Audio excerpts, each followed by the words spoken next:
நீ நீ எப்படியோ குட்டிக்கரணம் போட்டு பார்க்குற, ஆனால் முடியாது, நடக்காது. திமுக என்ன சார் ஏமாளி கட்சியா? அது அவன் கட்சியில் ஆளே இல்லையா? இந்த ஓபிஎஸ் எதிர்பார்த்து தான் திமுக இருக்குதா? புரட்சி தலைவர் உருவாக்கிய கட்சியை விட்டு நாங்கள் போகவே மாட்டோம் சார். அப்படி போயிட்டோம்னா என் தாய் குலத்துக்கு நான் பிறக்கலைன்ற அர்த்தம் சார். பதவிக்காக வந்தவன் அவன் நல்லவனே கிடையாது. பதவிக்காக போறான்னாக்கா அவன் நல்லவனே கிடையாது சார். பதவி இல்லாமல் தொண்டனா இருந்து வேலை செய், அப்போ ஏற்றுக்கிறோம். எம்ஜிஆர் வர்றதுக்கு முன்னாடியே பார்ப்பனர்கள் வந்துட்டார்ற பாவி. பார்ப்பனர்கள் இந்த நாட்டுக்கு தேவை, அவர்களுடைய சேவை இந்த நாட்டுக்கு தேவை, ஒவ்வொரு வீட்டுக்கும் தேவை சார். 2026 எடப்பாடியார் தனி மெஜாரிட்டியோட வருவார் சார்.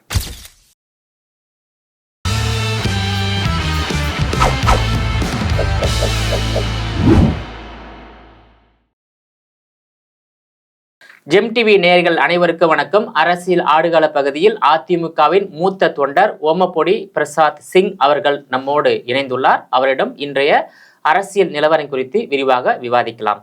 சார் வணக்கம். சார் சார் வணக்கம். அதாவது அதிமுகவிலிருந்து அம்மா மக்கள் முன்னேற்ற கழகம் என்ற கட்சி தொடங்கப்பட்டது.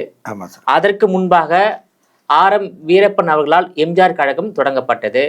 அதேபோல் திருநாவுக்கரசு அவர்களாலும் ஒரு கட்சி தொடங்கப்பட்டது. அந்த வரிசையில் தற்போது தமிழகத்தின் முன்னாள் முதலமைச்சர் ஓ பன்னீர்செல்வம் அவர்களால் ஒரு அரசியல் கட்சி விரைவில் தொடங்கப்பட உள்ளதாகவும், அந்த கட்சி தற்போது தமிழ்நாட்டை ஆளுகின்ற திமுகவோடு கூட்டணி வைத்து தேர்தலை சந்திக்க உள்ளதாக ஒரு தகவல் வெளியாகி உள்ளது. அதிமுகவுடைய நீங்க மூத்த தொண்டர், எம்ஜிஆர் காலத்து கட்சியுடைய மூத்த தொண்டர், இது எப்படி பார்க்குறீங்க சார்? சார், ஜெம் டிவி நேயர்கள் அத்தனை பேருக்கும் வணக்கம் சார். இன்னைக்கு புரட்சி தலைவர் காலத்துக்கு அப்புறம் அதிமுகவுக்கு எதிர்ப்பாக எம்ஜிஆர் பேர்லேயே பல கட்சிகளை ஆரம்பித்தாங்க. பல பேர் முக்கிய தலைவர்கள். அதில் குறிப்பாக அண்ணன் ஆரம்பி அவர்கள் எம்ஜிஆர் கழகம் என்று ஆரம்பித்தார். திருநாவுக்கரசு அவரும் ஆரம்பித்தார். அந்த மாதிரி ஏகப்பட்ட பேர், மாவட்டத்துக்கு மாவட்டம் 2 கட்சிங்க, அதாவது 2 எம்ஜிஆர் பேரில் கட்சிங்க இருக்குது. இந்திய தேர்தல் ஆணையத்திலே இவங்கெல்லாம் அங்கீகாரம் பெற்றவங்க. ஆனால் இவங்க எல்லாருக்குமே ஜெயலலிதா கட்சி, ஜெயலலிதா பேரில் கூட அம்மா மக்கள் முன்னேற்ற கழகம்ன்ட்டு வச்சுருக்காங்க, எல்லாம் வச்சுருக்காங்க. சில பேர் வச்சுருக்காங்க, இதுக்கு முன்னாடியே வச்சுருக்காங்க. எதுவுமே எடுப்படலை, மக்கள் மத்தியிலே எடுப்படாது. எம்ஜிஆர் கையால் தொடங்கப்பட்ட அதிமுக, அனைத்து இந்திய அண்ணா திராவிட முன்னேற்ற கழகம், இதுதான் எடுப்படும். மற்றது எந்த கட்சி யார் தொடங்கினாலும் சரிதான், எடுப்படாது. தமிழ்நாட்டில் எடுப்படாது. ஏன்னா இந்த நோக்கங்கள், புரட்சி தலைவர் மக்கள் திலகம் அவர் எந்த நோக்கத்துக்காக இந்த கட்சியை தொடங்கினாரோ அந்த நோக்கங்கள் யாருக்கிட்டையுமே கிடையாது. இது ஜனங்க எல்லாருக்கும் தெரியும். புரட்சி தலைவர் தொடங்கின கட்சி அதிமுக என்கின்ற கட்சி, அனைத்து இந்திய அண்ணா திராவிட முன்னேற்ற கழகம் என்ற கட்சி அவருக்காக தொடங்கலை, மக்களுக்காக, உங்களுக்காக தான் தொடங்கினார் அவர். நல்லா சிந்திச்சு பாருங்க. அதிமுக கட்சி ஜானகி அம்மாவுக்காகவா கொடுத்தாரு? இல்லை ஜெயலலிதா அம்மாவுக்காகவா கொடுத்தாரு? இல்லை ஓபிஎஸ் கிட்ட கொடுத்தாரு? இல்லை இபிஎஸ் கிட்டயா கொடுத்தாரு? இல்லை. நிர்வாக திறமை, யாருக்கிட்ட நிர்வாக திறமை இருக்குதோ அவங்க தான் இந்த கட்சியை ஆளுவாங்க. தொண்டர்கள் மூலியமா, தொண்டர்கள் எல்லாரும் இன்னைக்கு கிங் மேக்கர் எடப்பாடியார் பின்னாடி எல்லாரும் இருக்காங்க. அதாவது சார், ஓபிஎஸ் இப்போ கட்சி தொடங்க போவதாக அறிவித்துள்ளார். அவருடைய கட்சி தொடங்கினால் அவருடைய கட்சி எதிர்காலம் எப்படி இருக்கும் சார்? சார், அவர் தொடங்குறதுல பாவம் சார். அவருக்கு யாரோ ராங்க ஐடியா கொடுக்குறாங்க சார். பேசாமல் எங்களை மாதிரி எம்ஜிஆர் மன்றம்னு வச்சுக்கிட்டு போக சொல்லுங்க சார். அவர் எம்ஜிஆர் மன்றம்னு வச்சுக்கிட்டு போ, நீ கட்சி வச்சுக்கின்னு இருக்க முடியாது. கட்சியிலலாம் எம்ஜிஆர் பேர்லையோ ஜெயலலிதா அம்மா பேர்லையோ நீ கட்சி வச்சுக்கினா போனி ஆகாது. நீ நீ எப்படியோ குட்டிக்கரணம் போட்டு பார்க்குற, ஆனால் முடியாது, நடக்காது. அதுக்கு காரணம் என்னன்னு கேட்டால், அதுக்கு காரணம் நீ தான். உன்னால் செலவு செய்ய முடியாது. இன்னொருத்தன் ஜோபியை தான் இப்படி எட்டி பார்ப்பேன், உன்னால் செலவு செய்ய முடியாது. புரியுதுங்களா? சும்மா உங்ககிட்ட இப்போ நீ போய் தேவையில்லாமல் ஒரே நாளில் 4 தடவை பார்த்துருக்குற. அவரு கட்சி ஆரம்பித்து திமுகவுடன் கூட்டணி வைத்து தேர்தல் சந்திக்க போகிறார். திமுகவுடன் பணம் நிறைய கிடைக்கின்றது சார். திமுக கூட இல்லை சார், யார் கூட சேர்ந்தாலும் சரிதான் சார். அண்ணன் ஆரம்பியே திமுக கூட தானே இருந்தார்.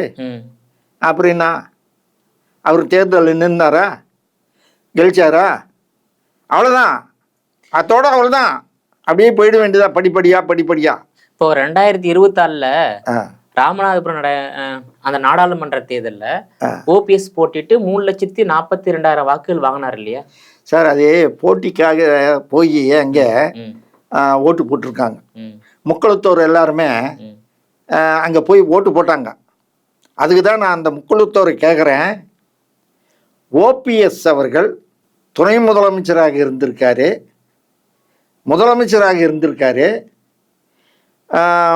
பொதுப்பணித்துறை அமைச்சராக இருந்திருக்காரு. இந்த அமைச்சராக இருக்கும்போப்போ உங்கள் முக்குளத்தோருக்கு என்ன செஞ்சார்? அவர் இந்த குலத்துக்கு என்ன செஞ்சார்? நீங்களே சொன்னீங்க. முக்குளத்தோர் சங்கங்கள் அத்தனை பேரும் சொன்னீங்க. முதல்ல ஒரு நம்ம ஜாதிக்கு என்ன செஞ்சார்? ஒன்றுமே செய்யலையா அப்படின்னு தான் நீங்கள் சொன்னீங்க. முதல்ல என்கிட்ட எல்லாம் நீங்கள் பேசுனது எல்லாமே ஆதாரத்தோடு எல்லா பத்திரிகையில் வந்தது கட்டிங்கி வச்சிருக்கிறேன் நான். புரியுதுங்களா? அதை வச்சு தான் நான் சொல்கிறேன். நீங்கள் எல்லாம் சொன்னது தான். இப்போ எப்படி அவர் சொல்லிட்டு நீங்கள் ஆதரிக்கிறீங்க? இருக்கட்டும், நல்லது தான். ஆனால் மனசாட்சி வேணும் சார், மனசாட்சி வேணும் சார். எம்ஜிஆர் கட்சிக்கு, எம்ஜிஆர் உருவாக்கின அனைத்து இந்திய அண்ணா திராவிட முன்னேற்ற கழகத்துக்கு எந்த வகையிலேயாவது அந்த கட்சிக்கு துரோகம் செஞ்சா உங்களை எம்ஜிஆருடைய ஆத்மா உங்களை துரோகின்னு அடையாளம் காட்டும். இப்போ எடப்பாடியார் மூலியமா உங்க அத்தனை பேரையும் துரோகின்னு அடையாளம் காட்டிச்சா இல்லையா? நீங்களும் என்னென்னமோ பண்றீங்க,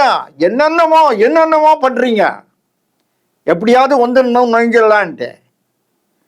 அனைத்து இந்திய அண்ணா திராவிட முன்னேற்ற கழகத்தினுடைய சட்ட விதிகள், அந்த விதிகள்ல தெளிவா இருக்குது. நீங்க வரவே முடியாது. தனி கட்சி ஆரம்பிச்சா, தனி கட்சி நீ ஆரம்பிச்சாலும் சார் இல்ல, ஒரு நாள் செய்தி தான் சார். திமுகவோட கூட்டணி அமைத்தால் திமுகவிடம் பணம் இருக்கின்றது, அந்த பண பலத்தால் தொகுதிகளை பெற்று வெற்றி பெறலாம் இல்லையா? இப்ப திமுக எப்படி வெற்றி பெறுகிறது? பண பலத்தாலா, கூட்டணி பலத்தாலா? அந்த கூட்டணி சேர்றப்போ அதே பலம் ஓபிஎஸ்க்கு வரப்போகின்றது. திமுக என்ன சார் ஏமாளி கட்சியா? அது அவன் கட்சியில் ஆளே இல்லையா? இந்த ஓபிஎஸ் எதிர்பார்த்து தான் திமுக இருக்குதா? ஒன்றும் கிடையாது. அவங்களும் தெளிவாக தான் இருக்காங்க. அப்படியே மாம்பழத்தை சப்பி அப்படி துப்பி விடுற மாதிரி துப்பி விட்டுருவாங்க உன்னை.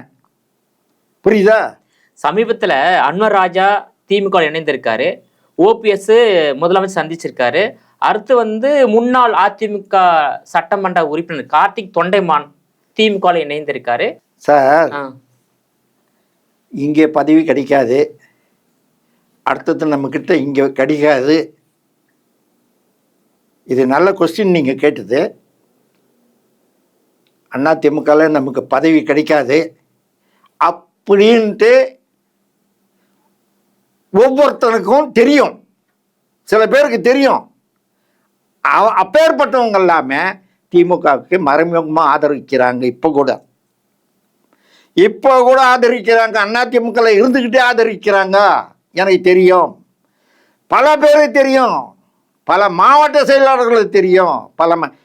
நமக்கு சீட்டு கொடுக்கலையே அப்படின்னு சொல்லிட்டு என்ன போன ஒன்று சேர்த்து ஒன்று கொடுத்துருவானா? அதிமுகவை திமுக கபலீகரம் செய்ய முயற்சிக்கிறதா? அதிமுக யாரையும் ஒன்றும் கபலீகரம் பண்ண முடியாது சார். அவங்கவுங்க நிலையில் அவங்கவுங்க இருக்கிறோம். நாங்கள் அனைத்துலக எம்ஜிஆர் மன்ற ரசிகர்கள் நாங்கள்.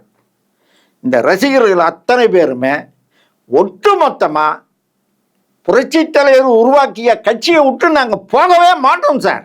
அப்படி போயிட்டோம்னா என் தாய் குலத்துக்கு நான் பிறக்கலைன்ற அர்த்தம். இதுதான் சார் உண்மையானது. இறுதியாக நான் சொல்கிறது என்னன்னு கேட்டிங்கன்னா,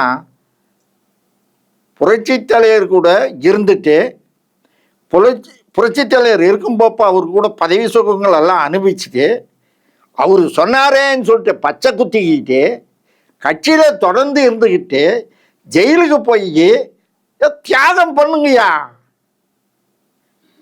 தியாகம் பண்ணுங்க எல்லாரும். உங்களுக்கு தகுதி இருந்ததுன்னா தானே கதவு தட்டும். அதான் எடப்பாடியார் கரெக்டாக சொல்லிட்டாரு. அப்புறம் என்ன, நான் உழைச்சி வந்தேன், படிப்படியாக வந்தேன். அதே மாதிரி நீங்களும் உழைச்சி வந்தீங்களா, என்ன மாதிரி நீங்களும் வரலான்னு எத்தனை மீட்டிங்கில் சொல்லியிருக்காரு. ஏன் அது நீங்கள் நம்ப மாட்டேன்றீங்க, ஏற்றுக்க மாட்டேன்றீங்க? நமக்கு உழைப்பு தான் முக்கியம்.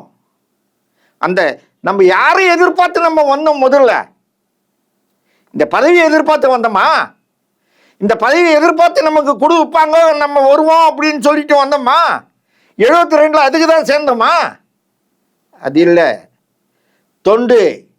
தொண்டன், விசுவாசி, நம்பிக்கை, அவ்வளவுதான் சார் தியாகம்.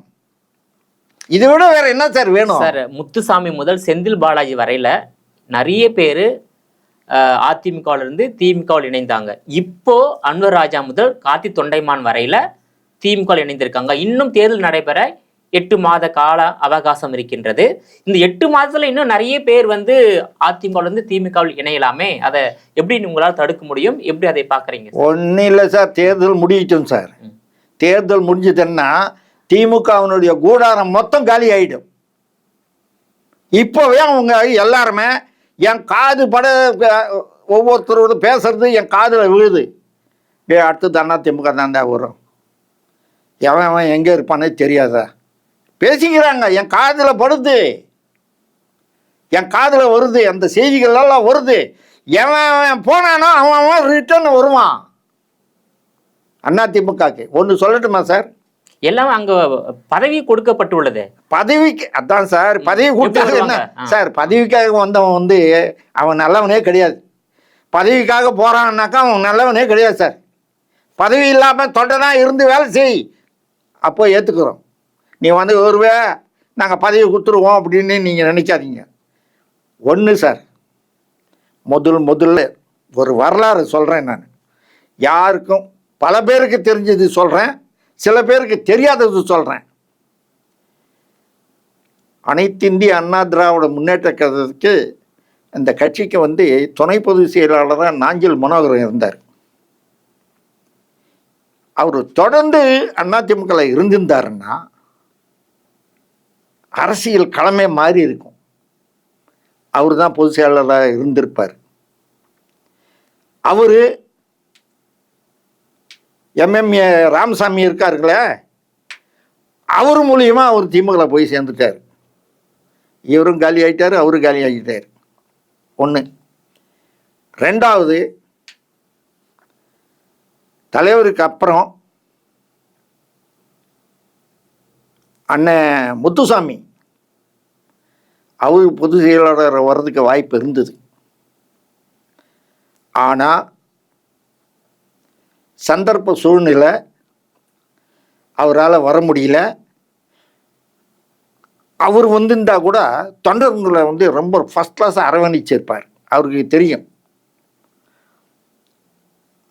அதுக்கு அந்த சம்பவத்துக்கு அப்புறம் அதிமுகவில் அவருக்கு குடைச்சல் ஜாஸ்தி ஆகி போச்சு. குடைச்சல் ஜாஸ்தி ஆகிடுவே தான் இவர் வந்து திமுகவுக்கு போனார். முத்துசாமி திமுகவுக்கு யார் இட்டுன்னு போனாங்கன்றது எனக்கு தெரியும். இட்டுன்னு போய் அங்கேயும் பேசுகிறாங்க, இங்கேயும் பேசுகிறாங்கன்னா அவங்க எல்லாரையும் எனக்கு அடையாளம் தெரியும். அவங்க பேர் சொல்ல விரும்பலை. தேவைப்படும் போப்போ வரும்போப்போ சந்தர்ப்பம் வரும்போப்போ அவங்க பேர் சொல்லுவேன். இதில் முத்துசாமியும் பொதுச் செயலாளர் வந்திருக்க முடியும், அவரும் வரல. ஜெயலலிதா அம்மா வந்தாங்க. ஜெயலலிதா வந்தது போனதுக்கு அப்புறம் எடப்பாடியார் கரெக்டாக வந்து உட்காந்துட்டார் சார். இல்ல பொதுச்செயலாளர் பதவியை கைப்பற்றியிருக்காரு. ஆனா இன்னும் வந்து வெற்றியை வந்து தொடங்கலையே. வெற்றினா ஆட்சி அமைக்கக்கூடிய வெற்றி நான் சொல்வது. இப்போ சார் நீங்க சொல்றது புரிஞ்சுக்கிட்டேன் நான். இப்போ எம்ஜிஆர் தலைமையிலான அதிமுக வந்து சட்டமன்ற தேர்தலில் தான் தொடர்ந்து வெற்றி. ஆனா நாடாளுமன்ற தேர்தலில் தோல்வி சந்திச்சாரு. அப்புறமேட்டு உள்ளாட்சி தேர்தலில் தோல்வி சந்திச்சாரு. ஆனா இப்போ ஸ்டாலின் தலைமையிலான திமுக சட்டமன்ற தேர்தல், நாடாளுமன்ற தேர்தல், சட்டமன்ற இடைத்தேர்தல், உள்ளாட்சி தேர்தல் தொடர்ந்து ஒரு வெற்றி பெறக்கூடிய தலைவராக ஸ்டாலின் விளங்குகிறார். காரணம் என்ன? கூட்டணி பலமா இல்ல பண பலமா சார்? அது இல்ல, அது வந்து பலவீனம் எங்க இருக்குதுன்னா பணம் மெயின். திமுக சரியான பணம் செலவு பண்ணியிருக்குது அந்த தேர்தலில். பொய் பிரச்சாரம், பொய், வாய் திறந்த பொய் பொய் பொய் பொய் பிரச்சாரம். திமுகவுது எல்லாமே பொய், ஒன்று கூட உண்மை கிடையாது சார். ஒரே ஒன்று கூட அவங்க நிறைவேற்றினதே கிடையாது. அவங்களுடைய தேர்தல் வாக்குறுதிகளில் நாங்கள் சொன்னதும் செஞ்சோம், சொல்லாததையும் செஞ்சோம்னு பீத்திக்கிறாங்க. ஆனால் சும்மா இதெல்லாம் மக்கள் வந்து தெருவில் வந்து காரி துப்புறாங்க. இனிமேல் திமுக எம்எல்ஏவாக இருந்தாலும் சரி, மந்திரியாக இருந்தாலும் ரோட்டில் நடக்க முடியாது. அந்த அளவுக்கு ஆகிப்போச்சு வெறுப்பு மக்கள் மத்தியில். எடப்பாடியாருக்கு கூட்டம் வருதுன்னா எந்த கூட்டம் வருது? எந்த கூட்டம் வருதுப்பா? அதிமுக கூட்டமும் பொதுமக்களும் எம்ஜிஆர் மன்றத்துக்காரர்களும் திமுக காரங்களும் அதில் கலந்துட்டு இருக்காங்க. எத்தனை பேர் வந்திருக்காங்க தெரியுமா உனக்கு? அத்தனை பேரும் அதில் வந்து சேர்ந்து இன்னைக்கு மாபெரும் ஒரு மாநாடு மறுப்பு நடக்குது. ஒவ்வொரு இடமும் நம்ம கண்ணால் பார்க்குறோம், நம்ம கண்ணால் பார்க்குறோம் ஒவ்வொரு காட்சிகளையும். இந்த பக்கம் பார்த்தாக்கா கற்பழிப்பு, கொலை, சொத்து அழிக்கிறது, கோயிலை இடிக்கிறது, லஞ்சம் லஞ்சம் லஞ்சம், ஆசிரியர்கள் பழி வாங்கிறது, துப்புரவு தொழிலாளர்களை பழி வாங்கிறது, இதுதான் இங்கே நடக்குது. எங்கே ஆட்சி நடக்குது சொல்லுங்க பார்க்கலாம். ஒரு யார் அன்வர் ராஜா போயிட்டா நிச்சிடுவாரா? இந்த 2-3 பேர் போனாங்க, போய் நிச்சிடுவாங்களா? போய் நின்று போச்சு. அது ஒரு நாள் செய்தி அவங்களுக்கு. அதுதான் அவங்களுடைய பாரம்பரிய அரசியல போயிடுச்சு சார். அது நான் இல்லை, யார் வந்தாலும் சத்தான், யார் திமுக போனாலும் சத்தான், இதே கதிதான். இன்னொரு விஷயம் வந்து திமுக மீது பல்வேறு குற்றச்சாட்டுகள் முன்வைக்கப்படுகிறது. அதாவது குற்றவாளிகளின் கூடாரம் திமுக, அநீதியின் அடையாள சின்னம் திமுக, விடியா அரசு அண்ணா அறிவாலய திமுக, தீய சக்தி அண்ணா அறிவாலய திமுகன்னு அதிமுகவால் ஒரு பட்ட பெயரோடு அழைக்கப்படுகிறது. அதிமுகவால் இல்ல, ஐயோ தப்பா சொல்றீங்க நீங்க. மக்களால, மக்கள் கொடுத்த பட்டங்களை இத்தனையும் மக்கள்கிட்ட நீங்க போய் சொன்னீங்கல்ல, அந்த இது மேல செய்யலைன்னா உன்னை அப்படிதான் சொல்லுவாங்க. வேற என்னன்னு சொல்லுவாங்க? எம்ஜிஆர் எப்படி அழைத்தார்? எம்ஜிஆர் வந்து என்ன சார், எம்ஜிஆர் வந்து கலைஞர் பார்த்த உடனே அவரு சொன்ன ஒரே ஒரு வார்த்தை, தீய சக்தி திமுக, விஞ்ஞான ஊழல். அதானே சார்? ஜெயலலிதாவும் அதே வார்த்தை சார். விஞ்ஞான ஊழல்ன்றது என்னான்னு கேட்டீங்கன்னா, ஒரு மீன் தொட்டி எடுத்துக்கங்க, மீன் தொட்டி. அந்த மீன் தொட்டியில் மீன் இருக்கும், அந்த மீனுக்கும் தண்ணி தாகம் எடுக்கும். அது எப்போ தண்ணி குடிக்கணும் யாருக்கா தெரியுமா? அதுதான் விஞ்ஞான ஊழல். கலைஞருடைய விஞ்ஞான ஊழல் அதுதான். சர்க்காரியா சொன்னது அதுதான்.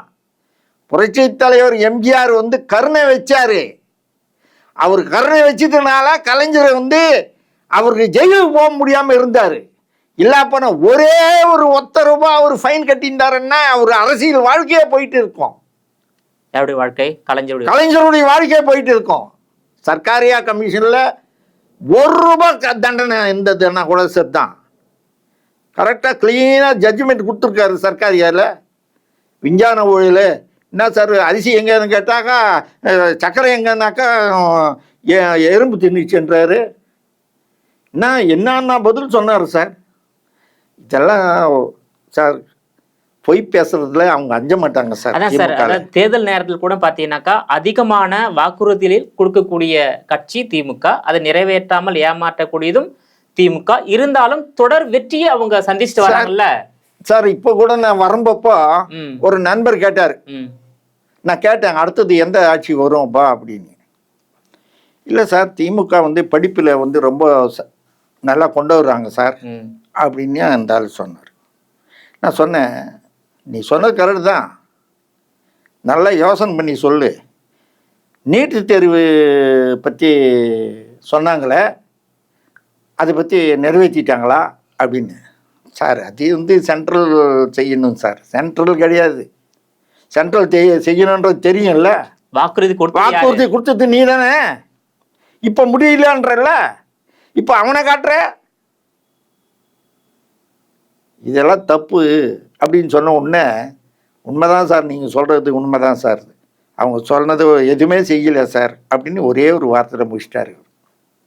இப்போது எம்ஜிஆரை பற்றி தொல் திருமாவளவன் உள்ளிட்ட ஒரு சில தலைவர்கள் வந்து தெரிவித்த கருத்தை எப்படி பார்க்குறீங்க சார்? தொல் திருமாவளவன் அவர் எந்த நோக்கத்துக்காக சொன்னாருன்னு எனக்கு தெரியாது. அவருக்கு இந்த ஊடகத்தின் வாயிலாக அனைத்து எம்ஜிஆர் மன்றம், உலகெங்கும் உள்ள எம்ஜிஆர் மன்றங்கள் சார்பாக அவருக்கு மாபெரும் கண்டனத்தை தெரிவிக்கிறேன் சார். எம்ஜிஆர் போட்ட பிச்சை, அந்த பிச்சையில் தான் நீ படித்த, அந்த பிச்சை சாப்பாடு தான் நீ சத்துணவில் தான் நீ வளர்ந்த. எங்களால் சொல்ல முடியாதா? நீ வேஷம் போடுறவன். கேட்டாக்கா பார்ப்பனர்களை வந்து எம்ஜிஆர் கொண்டு வந்தாரா? எம்ஜிஆர் வர்றதுக்கு முன்னாடியே பார்ப்பனர்கள் வந்துட்டார்ரா பாவி. அவர் எப்பவும் வந்துட்டார். உனக்கு என்ன தெரியும்? உனக்கு யாரையோ திருப்திப்படுத்துறதுக்காக எம்ஜிஆர் தொடுவியா நீ? இன்னொரு நாய் இருக்கிறான் காந்தராஜன்ட்டு, அந்த காந்தராஜும் அவனே தான். அவங்க அண்ணன் மாமா வேலை செஞ்சவன். ராஜாராமு அமைச்சராக இருக்கும் போப்போ அண்ணாவுக்கும் கலைஞருக்கும் இன்னும் சில பேருக்கு மாமா வேலை செஞ்சவனும் இவனும் சேர்ந்து. இது யாருக்காவது தெரியுமா?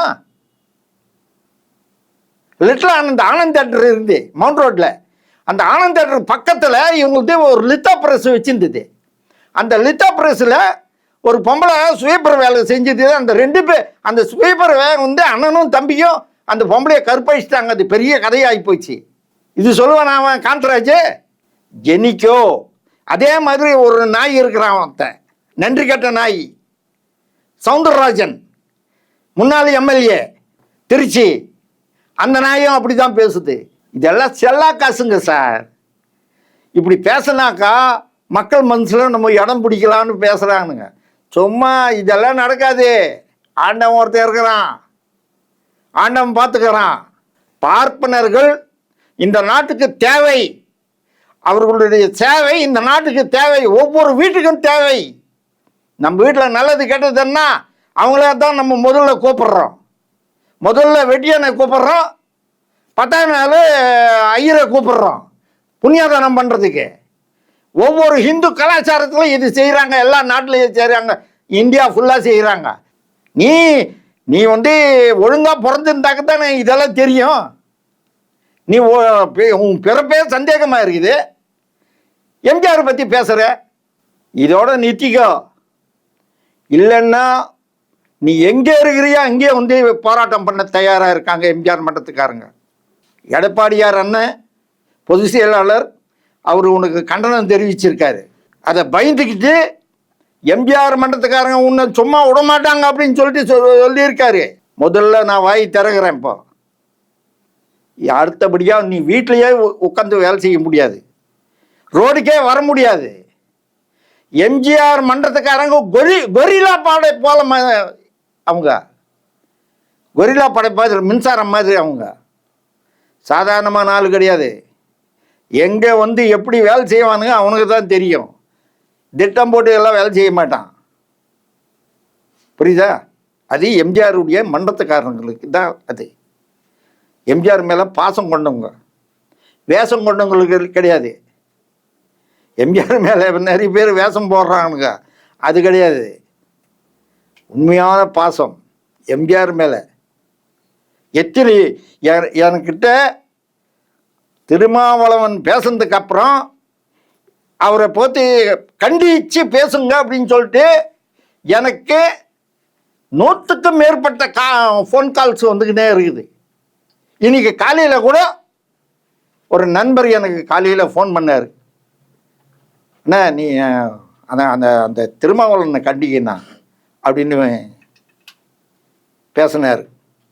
ஈரோட்லேருந்து செல்வம்னு சொல்லிட்டு அவர் பேசினார், காலங்காலில் பேசினார்.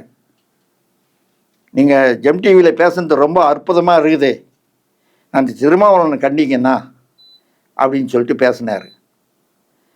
இது தொடரும். தொட்டுட்டல்ல நீ கெட்டுட்ட, அவ்வளோதான். ஒரே வாரத்தில் எடப்பாடியார் சொன்னார், தீர்க்கதரிசியாக சொன்னார். ஆகையால் நீ தெரிஞ்சிக்க, மன்னிப்பு கேட்கணும், நான் சொன்னது தப்பு தான் அப்படின்ட்டு. அதே மாதிரி அவன் மாதத்துக்கு ஒரு தடவை பேசுவான், ஒரு 3 மாதத்துக்கு ஒரு தடவை 2 மாதத்துக்கு ஒரு தடவை எம்ஜிஆர் பற்றி. ஏன்னா நானும் இருக்கிறேன்றதுக்காக. இப்போ சில பேர் அந்த மாதிரி கிளம்பிட்டாங்க திமுகவில். இந்த கனிமொழி கூட இருக்கார் ராஜா, அவரு அப்பப்போ எம்ஜிஆர் பற்றி பேசுவார். அவர் 1,76,000 கோடி கூட எந்த நேரத்தில் எப்போ உள்ள போவேன்றது தெரியாது. புரியுதா? நாங்கள் 40 பேர் இருக்கிறோம்னு நினைக்காத. தட்டினாங்கன்னா அவங்களுக்கு இதே வேலை கிடையாது, உன்னை தூக்கி போடுறது ஒரு வேலை கிடையாது. உலக வேலையை ஜாஸ்தி, உலகம் ஃபுல்லாக அவங்க பார்த்துக்கிட்டு இருக்கிறாங்க. இந்தியா மாத்திரம் இல்லை, உலகம் ஃபுல்லாக பார்த்துக்கிட்டு இருக்கார் மோடிஜி. ஆகையால் தயவு செய்து உன்னை தூக்கி போகிறதுக்கு ஒரு கண்ணு சிமிட்டிக்கிற நேரம் உன்னை தூக்கி போட்டுற முடியும். திமுகவையே சொல்கிறேன். ஆக மொத்தத்தில் எடப்பாடியார் நேற்று கூப்பிட்டுருக்கார் எல்லாரையும். மாற்று கட்சியில் இருக்கிற சில பேர் வந்து சேர்ந்துருக்காங்க. அந்த மாதிரி ஓபிஎஸ் பின்னாடி இருக்கவங்களும், டிடி தினகரன் பின்னாடி இருக்கவங்களும், சசிகலா பின்னாடி இருக்கவங்களும் தயவு செய்து உங்கள் வாழ்க்கையை நீங்களே அழிச்சிக்காதீங்க. தயவுசெய்து அதிமுக வெற்றி பெறத்துக்கு பாடுபடுங்க. உங்களுக்கு வெக்கமாக இருந்ததுன்னா நீங்கள் அங்கேருந்து கூட நீங்கள் வேலை செய்யலாம். என்னடா நம்ம இப்படி பேசிட்டுமே, அப்படி பேசிட்டுமே, இப்படி பேசிட்டுமேன்ட்டு. எனக்கு இப்போது காலையில் ஒரு செய்தி வந்தது. இன்னும் 2-3 பேர் முக்கியமான லீடர்ஸ், தலைமை தாங்கிட்டு இருக்கிற லீடர்ஸு, ஓபிஎஸ் பின்னாடி இருக்கவங்க வந்து அதிமுகவில் வந்து எடப்பாடி தலைமை ஏற்றுக்கிட்டு எங்களுக்கு எந்த விதமான பதவியும் வேணாம், எந்த நிபந்தனையும் கிடையாது, எதுவுமே கிடையாது, நாங்கள் வந்து சேர்றோம் அப்படின்னு சொல்லிட்டு பேசிட்டு போனதாக ஒரு தகவல். அந்த மாதிரி நீங்களும் வாங்க, எல்லாரும் வாங்க. உங்களுக்கும் உண்டு, உங்களுக்கு அந்த மரியாதைகளை உண்டு. மரியாதை இல்லைன்னு மாத்திரம் நினைக்காதீங்க. கருவேப்பிலை மாதிரி நாங்கள் அதிமுக யாரையும் தூக்கி போட்டுறாது. அனைத்து இந்திய அண்ணா திராவிட முன்னேற்ற கழகம்ன்றது உழைப்பவனுக்கு உரிமை உண்டு. அந்த உழைச்சதுனால்தான் இன்னைக்கு எடப்பாடியார் வந்திருக்காரு. 2026 எடப்பாடியார் முதலமைச்சரா வந்தாதான் அவர் அரசியல் வாழ்க்கையில ஜெயிச்சதாக அர்த்தம். இதுக்கு முன்பாக வந்து ஜெயலலிதா தலைமையிலான அதிமுகவில் அவர் சட்டமன்ற உறுப்பினர், அமைச்சர், முதலமைச்சர். ஓகேவா? அவர் 2026 ஜெயிச்சாதான் அவருடைய அரசியல் வாழ்க்கை வந்து மாபெரும் வெற்றி சாதனை என்று சொல்லப்படலாம். சார் 2026 எடப்பாடியார் வந்து தனி மெஜாரிட்டியோட வருவார் சார். என்னன்னு கேட்டிங்கன்னா, அவர் போகிற இடம் எல்லாமே, எங்கே போனாலும், எந்த ஊருக்கு போனாலும், அவர் போகிற இடங்க எல்லாமே மக்கள் கடலென நிற்கிறாங்க சார். எள்ளு போட்ட கீழே விழாது சார், அந்த மாதிரி ஜனங்க நிற்கிறாங்க சார். இவங்களுக்கெல்லாம் காசு கொடுத்து யாரையும் கூட்டின்னு வர்றதில்லை சார். ஒவ்வொருத்தருடைய முகங்களை பார்க்கும்போப்போ தெரியுது, இது புதுமுகமாக இருக்குது. இது புதுமுகம்னு நம்ம தெரியும் போப்போ நமக்கு என்ன தெரியுது, ஓஹோ திமுக இருக்கும், இல்லைன்னா பாட்டாளி மக்கள் கட்சியாக இருக்கும், இல்லைன்னா அந்த கட்சியாக இருக்கும், இல்லைன்னா விஜயகாந்த் கட்சியாக இருக்கும். இவங்கெல்லாம் வந்துட்டாங்க, தொண்டர்கள்லாம் வந்துட்டாங்க இங்க அப்படின்னு காட்டுதாங்க. நீங்க வந்து அங்க எடப்பாடியார் பேசுற பேச்சு மழை கொற்ற மழை சார் நெல்லையில கொற்ற மழை ஜோர் மழை பெய்யுது. அந்த மழையில ஜனங்களும் நிக்கிறாங்க, இவரும் நெஞ்சுன்னு பேசுறாரு சார். சார் இன்னொரு கேள்வி, இந்த 2G அலைக்கற்றை வழக்கில் 1,76,000 கோடி ஊழல் நீங்க சொன்னீங்க, அதில் சம்மந்தப்பட்டது கனிமொழியும் ராசாவும். இவங்களை கைது செய்வது கண்ணிமைக்கு நேரம் ஆகாது சொல்லியிருக்கீங்க. இப்போ எது தடையாக இருக்கின்றது 2 பேரை கைது செய்வதற்கு? நல்ல கேள்வி கேட்டீங்க சார். 40 பேர் 40 பேர் யாரு எம்பிங்க இருக்காங்கன்ற நாடாளுமன்ற உறுப்பினர்கள் 40 பேர் இருக்கிறதுனால தடையா இருக்குது. இல்லை அப்போனா அப்படி தட்டி விட்டுருவார் யார், மோடி. புரியுதுங்களா? சொத்துகள் பறிமுதல் செய்யப்படும், அவருடைய சொத்துக்கள் பறிமுதல் செய்யப்படும். யாரோட சொத்துக்கள்? கனிமொழி ராஜா ஊழல்வாதிகளுடைய சொத்துக்கள் அத்தனையும் பறிமுதல் செய்யப்படும். இது வந்து ஏற்கனவே சட்டத்தில் இருக்குது, நான் புதுசா சட்டம் போடல. அந்த சட்டப்படியா நடக்கும். என்ன சார் ஒண்ணுமே இல்லாதவன் பெரிய பெரிய பங்களா வாங்கலாம், பெரிய பெரிய சொத்து வாங்குறான். இந்த என்ஃபோர்ஸ்மெண்ட் டிபார்ட்மெண்ட் வந்து இன்னும் கொஞ்சம் கடுமையாக வேலை செய்யணும் சார். ஒவ்வொருத்தரும் பார்த்தா 4 வீடு வச்சுக்கிறான் சார். எப்படிதான் வந்தது? வடை விற்கிறான் சார், தெருவில் வந்து வடை விற்கிறவன் 4 வீடு வாங்கி வச்சிருக்கிறான். எப்படி வந்தது? சந்தேகமா இருக்குது. என்ஃபோர்ஸ்மெண்ட் டிபார்ட்மெண்ட் வந்து உன்னிப்பாக கொஞ்சம் இதெல்லாம் பார்க்கணும். நீதிமன்றங்களும் இது பார்க்கணும் சார். சார் இப்போ வந்து அதிமுக இதுவரையில் 7 முறை ஆட்சி அமைத்திருக்கு தமிழ்நாட்டில். இப்போ வெற்றி பெற்ற 8வது முறை. ஸோ எத்தனை இடங்கள்ல வெற்றி பெறும் என்ற நம்பிக்கை உங்களுக்கு இருக்கின்றது? ஏன்னா மூத்த சார் எனக்கு என்னுடைய கணிப்பு, என்னுடைய அரசியல் கணிப்பு, எனக்கு இப்போ 75ஆவது 64 நான் அரசியலில் இருக்கேன். நான் வந்து என்னுடைய கணிப்பு வந்து எடப்பாடியாருக்கு இன்னைக்கு இந்த காலகட்டத்தில் இன்னைக்கு இன்றைய தினத்தில் எலெக்ஷன் வச்சா கூட சரி 130 இடம் வரும் சார். அனைத்து இந்திய அண்ணா திராவிட முன்னேற்ற கழகத்துக்கு 130 இடம் வரும், மெஜாரிட்டியோட வரும், தனித்து வரும்.